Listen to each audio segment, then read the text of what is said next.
Hi everyone, welcome back to the channel. I'm here with James from the BMWi3 guide. So a bit of an impromptu meet and chat. We're here at the Sussex EV meet in January. It's cold, wet outside, so we've taken refuge in what else but an i3. So James, thanks for taking the time. Yeah, great. Tell us a bit about your EV journey. So before we get to your good stuff that you're doing around the i3, how do you even get to electric cars? Back in 2013, I used to, like most of us, used to drive a petrol car. Yeah.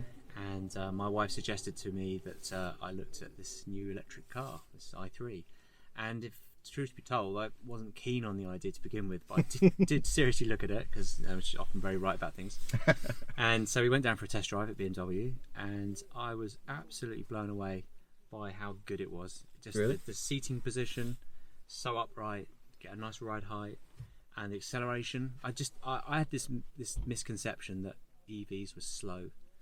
I don't know, and that's a common thing, isn't it? Very common, yeah. And I was so blown away by how good it was.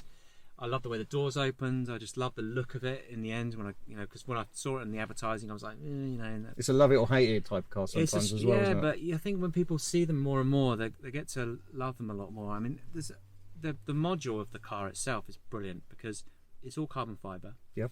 We noticed that, of course, when we started looking around it closely. I mean, the whole life module that sits on the chassis. Yeah.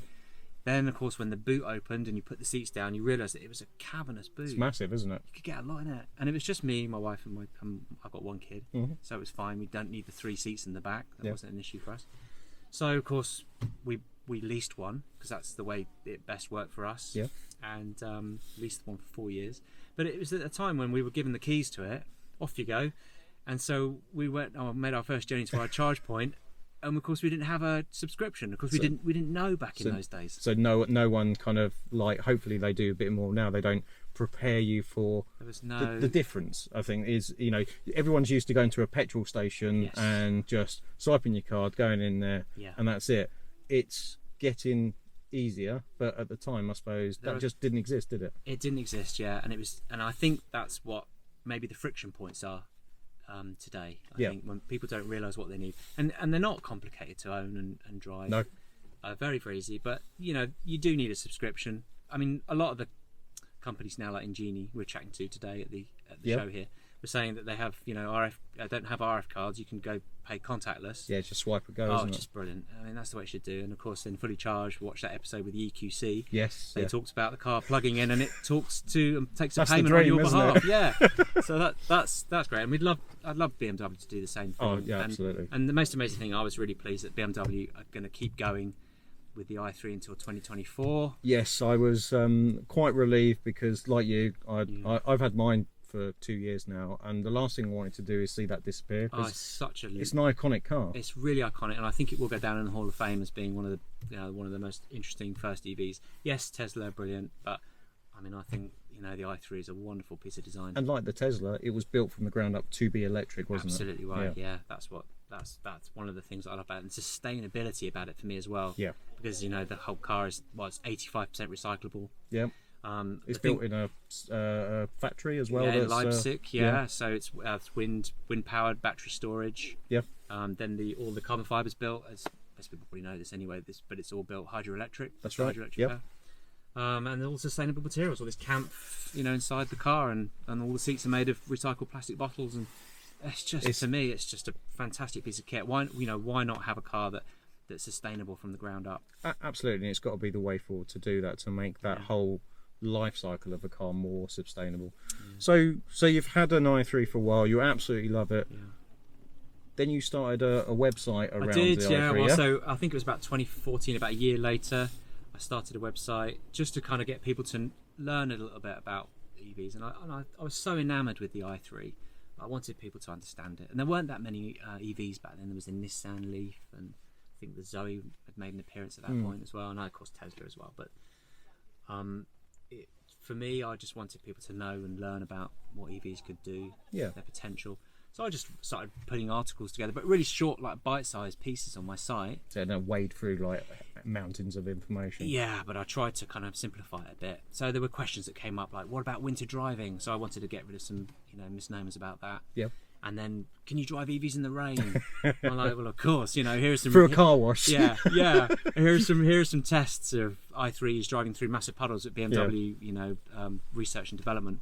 Yes, of course they can drive. You know, and so, but unfortunately, we're still having to kind of educate. Yeah, you're because right. people still think, because they go to the pub, have a chat with their mates. Their mates are like, yeah, there's an i3 I saw. Well, they read the Daily Mail. Yeah, that's right. Yeah.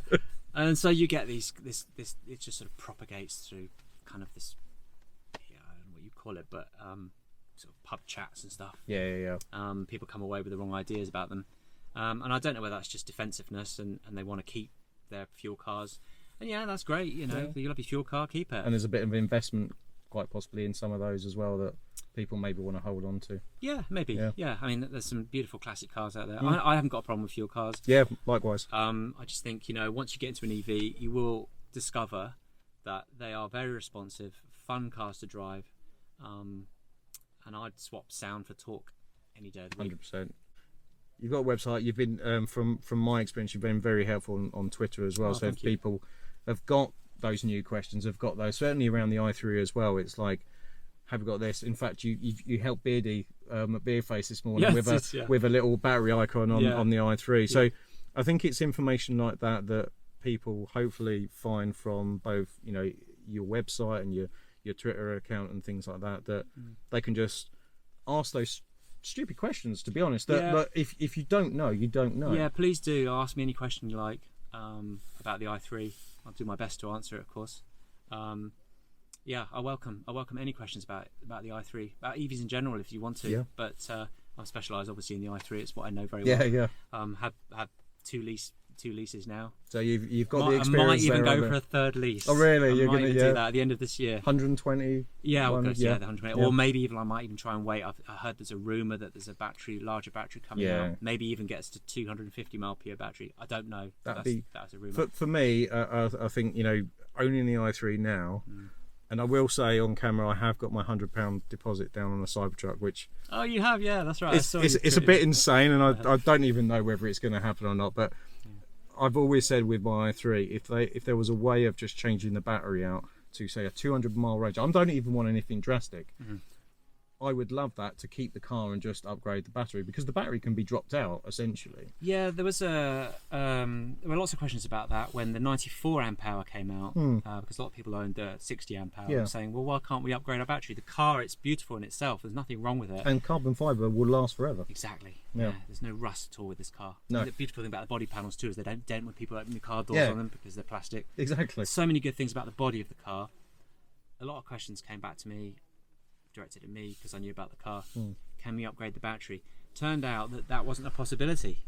And I think it was due to the warranty maybe on the battery in this country and the policy around that. Because I think there has been a company in another country that has done it. I think technically it's possible. Yeah, I think it's the USA. I don't know the ins and outs of it. Yeah. It's very difficult to find out. It's a shame really, because like, I'd gladly keep my car. Yeah, exactly. You know. And I'd love the opportunity to swap my battery out and get the 120 amp hour, or even just keep the framework of the car.